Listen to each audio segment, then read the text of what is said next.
Genius, get onto my show.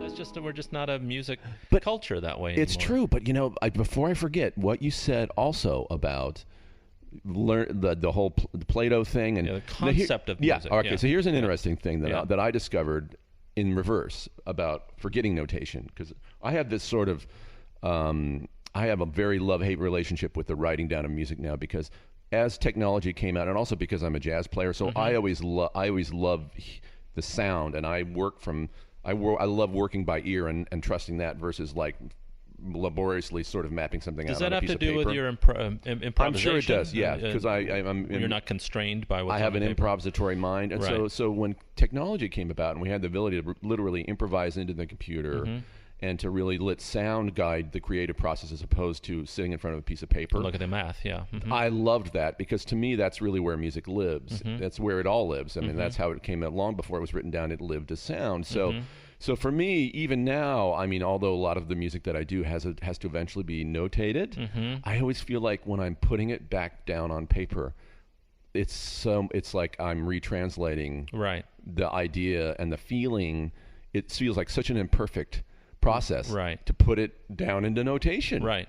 You know, and one of the fun things I learned from working, like recording, for example, recording musicians are, especially the guys I work with here in Los Angeles, are so sophisticated and so talented.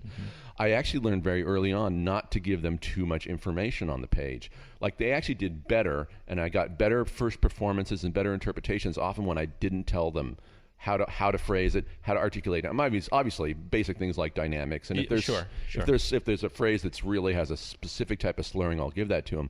But it's really amazing to me to see how little sometimes I can give them, and it's better. Like, they don't have to. Sometimes when you put something down on the page, then there's a whole discussion. Right. Oh, what kind of an accent is this, Right. and blah blah blah, and then all of a sudden, you know, you're talking about it instead of just doing it. And that's my thing. Yeah, like a jazz trumpet player, that I've always been in the process has always been like, that's the zone for me. Well, you know what that does too is it creates ensemble. Well, no, that's true, because ensembles and musicians, you know, they're like a flock of birds. They have an innate ability to sort of gather and fly all in the same direction. If they're professionals, they know how to do that. That's right. But it's a nonverbal. A lot of it's nonverbal, and it's just sort of instinctual. Yeah, and I bet being in your house really facilitates your attitude and totally. Being relaxed and totally. Yeah, I do enjoy that. I mean, you know, I've had some young composers like, is it a problem living so far out of the way? And I'm sure there's certain people that, you know, they drive to Jeff's house for a meeting, was like, I can't believe I have to drive all the way to Agoura Hills. Oh my God, you know. But once I get here, I've never heard anybody really complain about that. It's because beautiful. And then I think the same thing from the musicians. I mean, yeah, God bless them. You know, they do sort of schlep to come work, but we always have so much fun. I wanted to talk. I'm kind of a left turn here, but I on my way over here, I was listening to Salvage Men, and I'm not listening to it, but reminiscing about the performance that you gave at Disney Hall, and how impactful it was, and how beautiful the voice leading was for the singers. And I prepared a little bit before I came. I honestly, and I've said this before in other episodes, I try not to prepare too much. I like that. I think that's a good strategy. I prefer to look it's like jazz, baby. Yeah, and I don't mind looking like a fool. That's part of the point of this podcast, and you may have answered I these thought you were a questions. genius. Aren't you the genius? No, you're the genius. Oh. I'm living with you for an hour. Oh, okay. And I know that your wife Joan is a soprano. Yes. You guys met in school, and I guess I have a comment more than a question. I'm surprised that you haven't written more soprano repertoire. I thought that maybe you would have done that to kind of favor, get in good graces with Joan. I'm surprised that you haven't written, that I know of. I may be totally wrong, but it doesn't seem like you've written that much vocal music. And after listening to Salvage Men late last year, I think it was November, I thought, well, why aren't there song cycles? Why isn't there an oratorio? What's happening? Yeah. It's a very small bin right now. Is that something you're interested in pursuing? Yes, totally. And you know, it was. I love writing for the voice. You know, I think it's funny because I think there's a couple threads that make it feel pretty natural for me. One is actually the trumpet, because the trumpet is a very vocal instrument. I think all wind instruments are vocal, and my trumpet teacher, my trumpet professor at Eastman, Barbara Butler, was wonderful, and we talked a lot about breath and singing and line, and it's really all about that.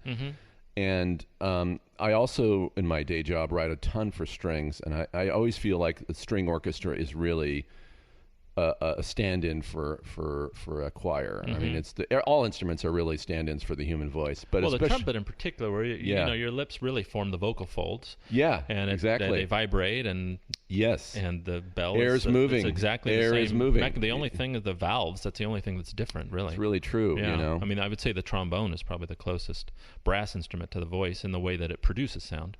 Yeah, that's interesting. I hadn't thought of brass instruments as really being that close, but you're right. Yeah. Exactly. No. Oh, yeah. Because vocal cords. The brass is a resonator, and lips are the vocal folds, and there you go. You blow air and you make sound. Yeah, that's it. But I think what part of the joy of writing that piece, and why I'm going to do more, is that I love the voice, and I have not written as much for the voice, and I want to write much more for the voice. I also love text, and I love story. And the Salvage Men really came out of a sort of 15-year quasi drought in my concert output. I just was so busy writing scores, raising a son, dealing with my health. I have MS. Right.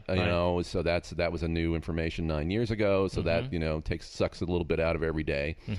But I had this nagging thing about 2 years ago. And Joan's been nagging me for years to write. You gotta write concert music. You gotta write it for the master chorale. I said, I know, and I just kind of looked at her and said, you know what? I got to do this. It's like gotta act. Yeah. But I knew I wanted to write for the master chorale. I knew I wanted to write for voices. What was the relationship with did you ever? I didn't have one. With Grant, or no, I met him through Joan, but it was funny. Grant's wife Alyssa came over. We did this crazy promo for House of Cards. I think it was season 2. I did an arrangement of a Sting song. I can't remember the name of it off the top of my head, of course, but and we had a choir on it, and Alyssa came to the house, and through that, I think Joan and I'd already mentioned this to Joan, and Alyssa said, "Oh, Grant's a huge fan of House of Cards." I thought, okay, great. There's my intro to Grant. That's your right? Yeah. It's my intro to a lot of people.